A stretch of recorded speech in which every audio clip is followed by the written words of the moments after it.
Hey, what's up guys? Today I'll be showing you two more F2L algorithms. So here's the first case. It's where you have the edge like this and the corner like this and the edge is right next to it. And what you do for this one is insert U2 that sets up this easy case. You can just do it like that. And here is the whole thing fast. So here's the next case. It's a similar case just on this side. And what you do for this one is R, U prime, R prime, U2, and then like this. Or what you could also do is just turn around and do like that, but that you have a cube rotation there. And here is the case once more fast.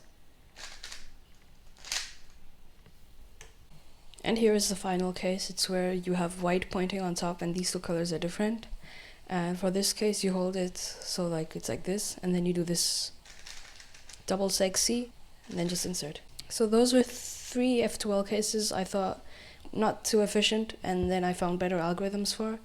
The app that I used is the Cube app. I highly recommend you check out this app. It's on iOS. I'm not sure about Android, but it has like a lot of algorithms and it's really helpful.